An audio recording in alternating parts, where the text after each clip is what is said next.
Quiero invitarte a buscar allí en tu Biblia el segundo libro de Reyes, en el capítulo 4, versos 38 al 44. Y quiero, mientras buscamos la escritura, decirte que esta palabra, para los que tienen un poquito de memoria, es una palabra que yo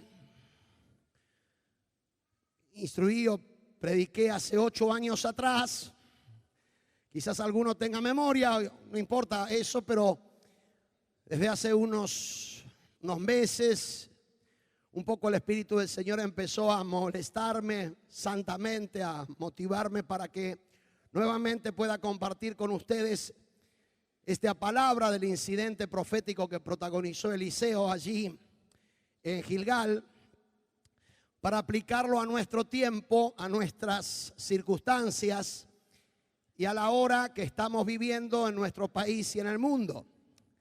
Así que vamos a estar primeramente leyendo este segundo libro de Reyes, capítulo 4, desde los versos 38 al 44. Dice así la palabra del Señor. Eliseo volvió a Gilgal cuando había una grande hambre en la tierra, y los hijos de los profetas estaban con él, por lo que dijo a su criado: pon en una olla grande y haz potaje para los hijos de los profetas. Y salió uno al campo a recoger hierbas y halló una como parra montés, y de ella llenó su falda de calabazas silvestres, y volvió y las cortó en la olla del potaje, pues no sabía lo que era. Después sirvió para que comieran los hombres, pero sucedió que comiendo ellos de aquel guisado, gritaron diciendo: varón de Dios, hay muerte en esa olla. Y no la pudieron comer. Él entonces dijo, Eliseo: traed harina. Y la esparció en la olla y dijo: da de comer a la gente. Y no hubo más mal en la olla. Vino entonces un hombre de Baal Salisa, el cual trajo al varón de Dios panes de primicia, 20 panes de cebada y trigo nuevo en su espiga. Y él dijo: da a la gente para que coma. Y respondió su sirviente: ¿cómo pondré esto delante de 100 hombres?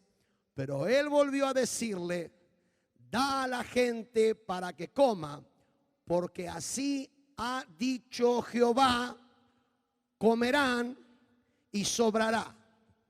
Entonces lo puso delante de ellos y comieron, y les sobró conforme a la palabra de Jehová. Mis hermanos, de tanto en tanto nos enteramos en nuestro país, y no solamente en nuestro país, en otras latitudes también, situaciones que se viven con personas que se intoxican con comida. Muy probablemente alguno de los que están acá pasó por esa experiencia. Un alimento vencido, una comida de origen dudoso, cosas que verdaderamente fueron descuidadas por nosotros y que quisimos de alguna manera reciclar o poner en nuestra mesa, pero resulta que luego de consumirlas nos empezamos a sentir mal, empezamos a tener síntomas de molestia en nuestro aparato digestivo, y más de una vez esos niveles de complicaciones pueden llevarnos también a algún establecimiento sanitario, a una clínica y a un hospital. Más de una oportunidad, cuando vamos a ciertos lugares que económicamente son bastante tentadores para comer, nos preguntamos cómo será el alimento acá, cómo será la comida, porque en lugares que son baratos tenemos que preguntar cómo viene la mano acá, especialmente si comemos ciertos alimentos que son delicados. Ahora, el incidente que vivió Eliseo y los hijos de los profetas es un incidente muy particular para poder entender cierta realidad espiritual que podemos nosotros muy sutilmente caer. En primer lugar, en el pasaje se habla de la realidad de una necesidad. Había hambre en Gilgal, dice el versículo 38. Eliseo vuelve a Gilgal y cuando había una grande hambre en la tierra. Una gran hambre en la tierra manifiesta el profeta, ya que vuelve y se encuentra en un contexto de hambre. Precisamente cuando llega el profeta se manifiesta ese hambre que no era solamente en Gilgal, sino que era en toda la tierra. Más de una vez la iglesia de Jesucristo tiene que volver a movilizarse en los tiempos que se experimenta hambre en el mundo espiritual. Y esa hambre en el mundo espiritual es más grande que el hambre física, aunque también la puede incluir. Si vos caminás las calles de la ciudad de Bahía Blanca y las rutas argentinas, vas a comprobar que la gente tiene hambre espiritual. Cada vez hay más santuarios falsos. Cada vez hay más levantamiento de adoración falsa. Cada vez nos encontramos que ciertos productos de la religiosidad popular que hace 10 o 15 años eran desconocidos, hoy están a la vera de las rutas y cualquiera de nosotros lo puede ver, ¿verdad? ¿Qué manifiesta esto? Desde el punto espiritual hay algo concreto, eso manifiesta hambre. Nuestro sistema tiene hambre, nuestro mundo tiene hambre y cuando uno tiene hambre quiere de alguna manera saciarse. Más de una vez, si pasaste por tiempos de necesidad física, has escuchado el refrán que dice: para el hambre no hay pan duro. Y es evidente que ese criterio y ese dicho popular argentino, más de uno lo aplica también a lo espiritual. La gente quiere saciar su hambre espiritual de cualquier manera. Y en base a esta necesidad, ese hambre espiritual, esa identificación puntual de esa necesidad interna, profunda, que no se puede satisfacer de cualquier manera, es lo que nos hace ver que aquellos hijos de los profetas estaban allí en el marco de esa situación. Y nos pinta hoy la realidad que también como iglesia de Jesucristo debemos observar. Llega Eliseo allí y le da una orden porque Eliseo quería cubrir la necesidad inmediata de los hijos de los profetas, que era comer. Y le da la orden de que ponga una olla grande para los hijos de los profetas. La iglesia de Jesucristo no solo debe tener en claro el diagnóstico de lo que le ocurre a la sociedad, sino que debe tomar la iniciativa directa para que en este tiempo la gente hambrienta llegue al pan de vida que es Jesús. Porque aunque muchos de nosotros pudimos ya experimentar la satisfacción de nuestro espíritu al llegar al pan de vida, la realidad es que el sistema en el cual vivimos tiene hambre. Pero cuando la iniciativa del profeta se lleva a cabo, en segundo lugar se manifiesta una, podríamos decir, consecuencia directa de una actitud de ignorancia, la consecuencia de la ignorancia. El verso 39 nos dice que uno de los hijos de los profetas salió al campo a recoger hierbas y halló una como parra montés y de ella llenó su falda. Tenés que interpretar de que los vestidos que tenían en la antigüedad no eran pantalones, eran faldas. Llenó sus faldas de calabazas silvestres y volvió y las cortó en la olla del potaje, pues no sabía lo que era. Querido, querida, ¿qué es la ignorancia? La podemos definir tranquilamente, la ignorancia, como la ausencia de conocimiento. Y más de uno cree que la ignorancia o la ausencia de conocimiento en realidad no es ningún problema. Sin embargo, la palabra de Dios no dice eso. El profeta Oseas en el capítulo 4, verso 6, dice que mi pueblo fue destruido porque le faltó conocimiento. Acá está hablando Oseas del conocimiento de Dios, del conocimiento de la ley de Dios, del conocimiento de la voluntad de Dios. Pero textualmente, aquel uno que salió y fue a buscar las calabazas, ignoraba qué era lo que traía. La Biblia dice, no sabía lo que era. Y mis hermanos, si esto le pasó a uno, escucha bien, de los hombres elegidos por Dios en la época de Eliseo para formar parte de la escuela profética, uno de los hijos de los profetas, ni vos ni yo estamos exentos de hacer exactamente lo mismo. Por eso hay que tener mucho cuidado. Hoy asistimos a un tiempo donde por seducción en algunos casos, por comezón de oír en otros casos, por necesidad de cubrir algún aspecto del hambre espiritual como si Cristo no fuera suficiente en otros casos, hay multitud de personas aún dentro del cuerpo de Cristo que salen a buscar al campo las calabazas y no saben lo que están comiendo.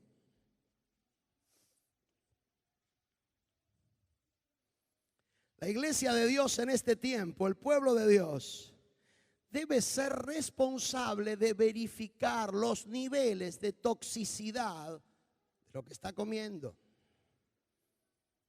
Permítanme enumerar, queridos hermanos, por lo menos, si hay muchos más, 5 comidas tóxicas que más de una vez son consumidas por ignorancia y se juntan en la olla del pueblo de Dios y producen muerte. La primera comida tóxica es el humanismo cristianizado. Definimos el humanismo como una corriente educativa, filosófica, artística e intelectual estrechamente ligada al Renacimiento, donde todo se centra en el hombre y no en Dios, en contra del teocentrismo medieval. El centro es el hombre, no Dios, de acuerdo al humanismo. Traduciéndolo, no es el hombre que tiene que amar y estar al servicio de Dios, sino que Dios tiene que estar al servicio del hombre. Eso es humanismo. Pero cuando yo dije humanismo cristianizado, es porque hoy hay muchos que levantan la Biblia, que abren la Biblia, que tienen templos donde teóricamente fueron construidos por gente que creía en Cristo y se pasan ministrando humanismo todos los domingos. El énfasis en el poder que tiene el hombre, el énfasis en el campeón que hay adentro tuyo, el énfasis en un montón de cosas que son la negación concreta de lo que realmente dice el Evangelio. Porque el Evangelio no es humanista. El Evangelio le da esperanza al hombre pecador para que deposite su fe en Cristo y de esa manera pueda ser alguien. Sin embargo, muchos están comiendo humanismo y en algunos casos están comiendo para tener, para guardar y para frizar. Y no se dan cuenta.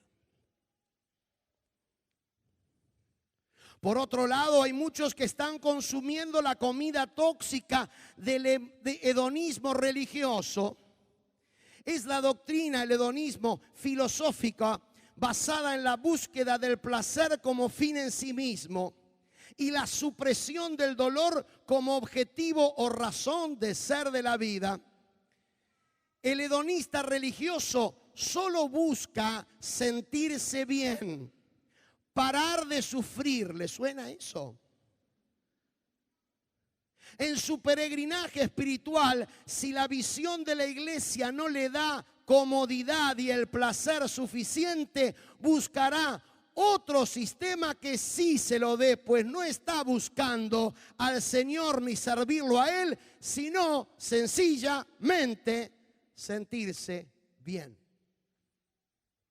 Quizás algunos preguntan, pero pastor, ¿está mal sentirse bien? No, todo lo contrario. Siempre que el sentirse bien sea el resultado de una relación correcta cuyo centro es el Señor y no tu placer. Otra comida tóxica es el individualismo, muy ligada a la comida anterior, muy parecida a los anteriores. El individualismo se concentra en las necesidades del individuo y no en los intereses del cuerpo. El individualismo es anticorporativo, el individualismo es antisolidario, el individualismo es egocéntrico, el individualismo en realidad niega la cruz. No quiere saber nada con la cruz.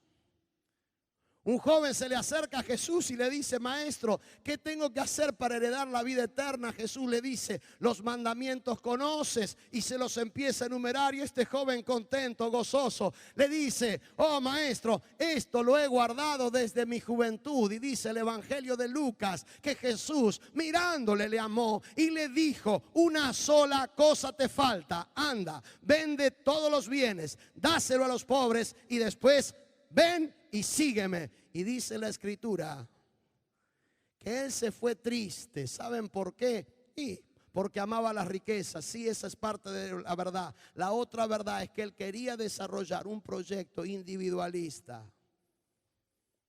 Ya el hecho de darle el dinero a los pobres era algo que tenía que ver con una verticalización del desarrollo social que él no estaba dispuesto a hacer. Comida tóxica, si las hay, el individualismo. En cuarto lugar, la comida del pensamiento mágico, mucho más común de lo que creemos. El pensamiento mágico es una forma de pensar y razonar que genera opiniones corrientes carentes de cualquier fundamentación lógica y robusta. La gente que viene al Evangelio y que vivió durante tiempo bajo la mentira del pensamiento mágico, entra a la fe y cree que la fe opera sobre la misma base mentirosa del pensamiento mágico. ¿Qué palabra tengo que decir? ¿Qué término utilizan los pastores en esta iglesia para que venga la bendición? ¿Cuál será el abracadabra espiritual que me abra las ventanas de los cielos? ¿Qué orador tengo que escuchar? ¿Qué tengo que seguir por mail para que de esa manera cambie mi situación económica? Y sin darte cuenta, mañana, tarde y noche estás operando bajo el efecto de un pensamiento mágico. El pensamiento mágico es una desviación severa de la verdadera fe. Es una de las señales de este tiempo. Gente que en vez de tomar la cruz y crucificar su carne, prefiere echarle la culpa al abuelo mapuche porque mira mujeres. Es más fácil así. Después de todo, ¿qué responsabilidad tengo yo? ¿Saben cómo se llama eso? No son libros de profetas, sino son mentalidad mágica. Porque es evidente que en la época de Jesús también había gente con mentalidad mágica. Los discípulos tenían un poco de mentalidad mágica. Iba Jesús, se encuentra con un ciego de nacimiento y los discípulos, no los incrédulos, le preguntan, maestro, ¿quién pecó?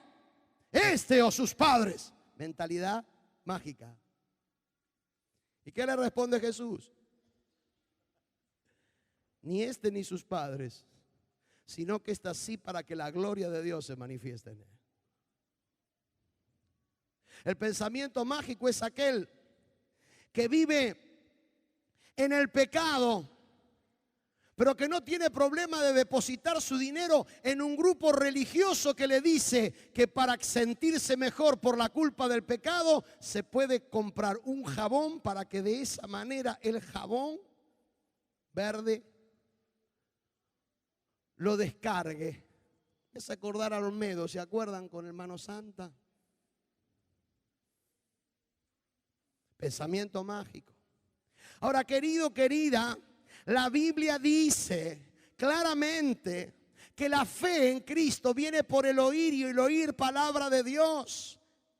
Que vos apliques principios en fe de la palabra de Dios no es pensamiento mágico, es fe que tiene que actuar en consonancia a la persona de Cristo. El poder para vivir no lo tenés vos independientemente de Cristo. Cuando llegás a Cristo, cuando consagrás tu vida a Él, Él es el que puede darte el poder para vivir en victoria día tras día. Es Cristo el centro, no toda la comida tóxica de ese pensamiento mágico. Otros consumen mucho más de lo que creen. La mundanalidad. La mundanalidad sencillamente la podemos definir como el amor al mundo. El mundo es el sistema cosmológico que se opone a Dios. Cualquier cosa que usted o que yo ame más que a Dios significa mundanalidad. Jesús lo dijo bien claro: no te pido que lo saques del mundo, sino que lo libres del mal. Si el deporte, el arte, la música, el trabajo, la información, la recordación de otros factores son más importantes de Dios que Dios, entonces ya estás comiendo la comida tóxica de la mundanalidad. El Señor dice claramente en su palabra: no améis al mundo ni las cosas que están en el mundo. Si amáis al mundo, el amor del Padre no puede estar en tu vida.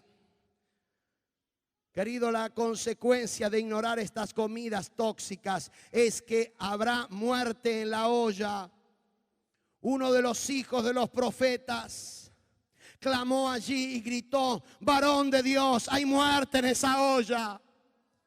Y yo quiero en el nombre de Jesús en esta noche decirte con amor pero con firmeza: hay muerte en muchas ollas que se están levantando en el país, que quieren dar alimento espiritual. Tené cuidado. Tené cuidado. Pero cuando el profeta recibe la palabra de que había muerte en la olla, en tercer lugar, él aplica la solución divina. Dice el verso 41. Él entonces dijo: traed harina, y la esparció en la olla y dijo: da de comer a la gente, y no hubo más mal en la olla. Si vos lees el versículo, podés caer en la tentación, después de hablar del pensamiento mágico, que mágicamente se empezó a sanar la olla. Y yo te digo que no es mágicamente que se sanó la olla. La palabra de Dios dice: traed harina. Seguramente no había mucha harina, de hecho había muy poca harina, pero el profeta sabía que había allí a disposición todavía un poco de harina. La harina es un hermoso simbolismo, aparte de tener efectos que podían neutralizar la toxicidad de los alimentos que estaban allí en la olla. La harina tiene el simbolismo de algo mayor. ¿Cuál es la materia prima del pan, queridas hermanas y hermanos? Para que no crean, dice, no sabe que nosotros también sabemos que la materia prima. La harina es la materia prima del pan. De acuerdo a la palabra del Señor, el profeta le dijo: traed harina. La pregunta que nos hacemos en esta noche es: ¿quién es el pan de vida? De alguna manera este pasaje profético, si bien es cierto que cubrió una necesidad en ese momento, estaba dando una indicación a futuro. ¿Quién es el pan de vida? El pan de vida es Cristo. Es necesario aplicar harina, es necesario aplicar a Cristo vivo en las ollas de la muerte, en las ollas del humanismo, del hedonismo, del individualismo, de cualquier nivel de pensamiento mágico, de la mundanalidad. Cristo sigue siendo el pan vivo que descendió del cielo. Cristo es el que convierte la muerte en vida eterna. Es la fe en Cristo solamente la que produce cambios y transformaciones. Cuando se metió la harina en la olla, no hubo más muerte. Si en esta noche vos estás aquí comiendo de comidas tóxicas que te llevan a la muerte, te vengo a decir que está disponible todavía el pan de vida que es Cristo. Aquel que puede hacer todas las cosas nuevas. Aquel que verdaderamente cambia y transforma a la gente de verdad, a la familia, al ser humano, al matrimonio. Cristo sigue siendo el Rey y el Señor que puede transformar las vidas. Pero pasa algo en el pasaje que parecería hasta anecdótico. Allí en los versículos 42 al 44 dice que después de comer del potaje que le había colocado la harina, dice que vino un hombre de Baal-Salisa, el cual trajo al varón de Dios, alguien que viene de afuera, alguien que no estaba en escena, alguien que no tenía que ver con las circunstancias de ese momento, el cual trajo al varón de Dios panes de primicia, o sea, los primeros panes que alguien había hecho. 20 panes de cebada y trigo nuevo en su espiga, o sea, algo tremendamente nuevo, no era algo viejo, no era pan viejo, no era pan duro, era pan de primicia. Y él dijo, fíjense lo que dice el profeta, da a la gente para que coma. Y respondió su sirviente, ¿cómo pondré esto delante de 100 hombres? Como diciendo, esto es muy poco para 100 hombres. Pero él volvió a decir, da a la gente para que coma, porque así ha dicho Jehová, comerán y sobrará.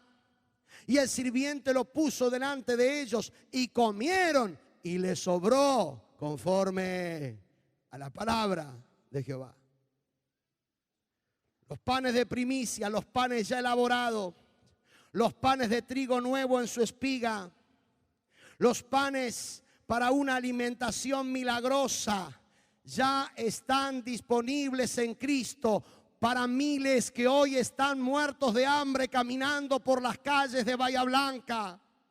Y aunque parezca que esos panes que tenemos no pueden alimentar a la gente, es el Dios mismo el que hará el milagro y la señal para que alcance lo que viene de parte de Él. ¿Cuántas veces te preguntaste, ¿por qué no vemos más señales, ni más milagros, ni más hechos sobrenaturales en nuestro medio si estamos creyendo en el Señor? Quizá la respuesta a este interrogante está en el hecho que primeramente el Señor quiere sacar toda toxicidad de tu vida, toda comida tóxica, todo alimento que parece pan, pero que no es pan, todo aquello que tiene inclusive apariencia de piedad y apariencia de la obra de Cristo, pero que no es Cristo. Luego de aquel milagro de la multiplicación de los panes y los peces, Jesús le dice a sus discípulos, yo soy el pan de vida. El que a mí viene nunca tendrá hambre. Y el que en mí cree no tendrá sed jamás. Posiblemente muchos de los que escucharon al Señor no lo entendieron. Posiblemente Jesús, al utilizar este símbolo, estaba produciendo en la cabeza de los oyentes algo así como una idea mística. Y ni que hablar cuando Él dijo, el que no come mi carne y bebe mi sangre no puede ser parte de mí. Pero yo quiero decirte, querido, querida, que realmente el único que te puede dar respuesta al hambre que hay en tu ser se llama Jesucristo. Si no lo comes a Él, vas a seguir teniendo hambre.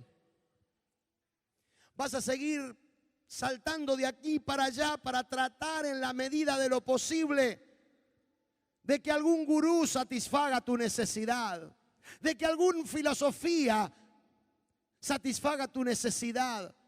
De que algún delincuente con un gran cargo penal como lo fue el gauchito Gil, que hoy venera multitudes, pueda darte la respuesta a tu necesidad. Y vas a seguir dando vuelta porque el Señor lo dice, van a seguir teniendo hambre. Hoy hay hambre en la tierra y no hambre de pan, hambre de Dios. Pero quiero decirte que entre nosotros está aquel que sigue siendo el pan de vida. Y para que el pan de vida tenga efectos en ti, vos tenés que tener una relación con Él que es la misma que nuestros cuerpos tienen con el pan cuando lo consumimos. Cuando consumimos el pan ya deja de ser pan y se incorpora en nuestra vida. Y nosotros somos uno con el pan y el pan uno con nosotros. Eso fue lo que dijo Jesús: el que no come mi carne y bebe mi sangre. No es simplemente pensar en Dios. Hay gente que piensa en Dios y sigue teniendo hambre. No es afiliándote a algún culto religioso. Hay gente que se afilia y sigue teniendo hambre. No es tratando de conocer ciertas leyes. Hay gente que conoce las leyes y tiene hambre. ¿Sabes de qué se trata? Se trata de una relación con Él.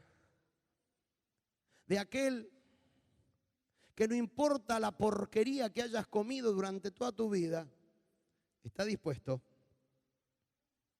a que te alimentes bien para que verdaderamente puedas satisfacer tu más íntima necesidad.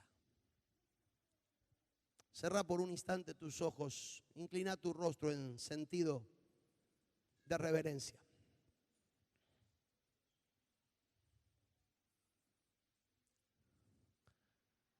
El espíritu de este mundo es el de hacerle creer a la gente que no importa lo que crea, no importa lo que consuma, no importa lo que piense, no importa lo que diga, todo está bien.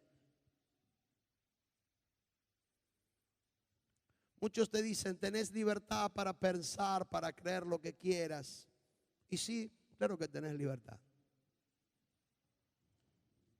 Pero yo te estoy hablando en el nombre de Jesús de otra cosa. Quizás por ignorancia empezaste a buscar salidas a tus necesidades. Sinceramente, honradamente, pero en tu interior sabes que seguís teniendo hambre.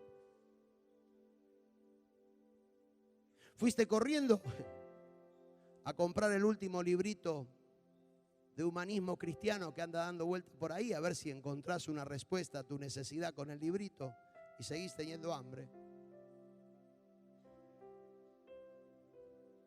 Tratás de bajar por internet algunos pasos mágicos para sentirte mejor y seguís teniendo hambre. Pero ¿sabes una cosa? Jesús lo resolvió hace tanto tiempo eso. Los judíos estaban orgullosos de que Jehová le había mandado maná del cielo. Pero llegó un momento en que el maná del cielo no bajó más.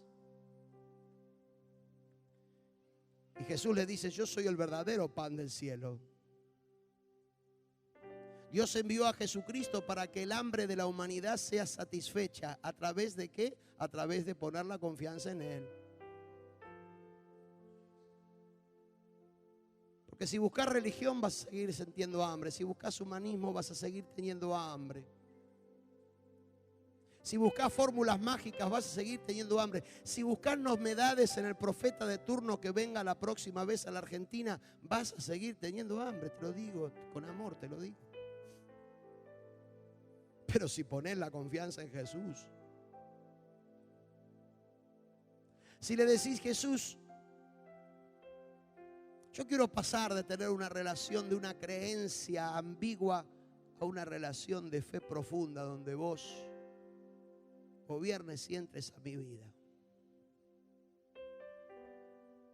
Querido, querida, no te intoxiques más. Querido, querida, pedile a Dios antes de abrir tu computadora o abrir tu televisión para ver programas cristianos. o la radio, pedile discernimiento para ver si no te contaminan con alguna comida podrida. Porque el Dios que te ama es un Dios que te dice: yo soy el pan de vida. Yo soy el pan de vida. Ni siquiera la iglesia, jamás te hemos dicho aquí en esta congregación que nosotros los pastores, no, nosotros los pastores nada. Si confían en nosotros van a tener más hambre que toda su vida junta. Es Jesús el que te dice: yo soy el pan de vida. El que a mí viene nunca tendrá hambre, y el que en mí cree no tendrá sed jamás. Quizás esta noche puede llegar a ser una noche de decisión en cuanto a depurarse de la toxicidad. Decidir en esta noche: Señor, reconozco que comí cada pescado podrido, pero con sencillez de corazón tomar la decisión en esta noche de decir: yo quiero comer el pan de vida. ¿Y sabes lo que te dice Jesús? Al que a mí viene, no lo echo fuera. El profeta no se dedicó a decir: ¿quién fue el salame que encontró todas estas calabazas podridas? No, no. El profeta directamente fue a la solución: traed harina. Y a partir de allí cambió la realidad. Porque Jesucristo sigue cambiando la realidad, sigue convirtiendo tu lamento en baile, sigue convirtiendo tu tristeza en alegría, sigue convirtiendo tu aislamiento en compañía, en comunión. ¿Sabes por qué? Porque Él es el pan de vida, disponible y dispuesto en esta noche para hacer la obra de su voluntad. Esto es una noche de desintoxicación.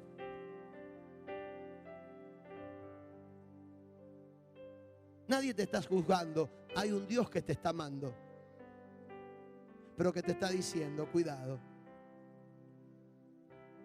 Tira la olla de los postajes perversos. Quita la olla de ocultismo. El Espíritu Santo, ¿sabes también que nos reveló como pastores?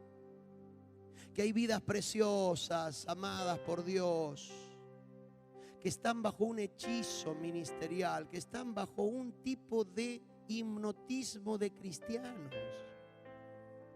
Una cosa extraordinariamente peligrosa. Pero el Dios de amor está aquí para volver a decirte: yo soy el pan de vida. El que cree en mí nunca tendrá hambre. El que cree en mí no tendrá sed jamás.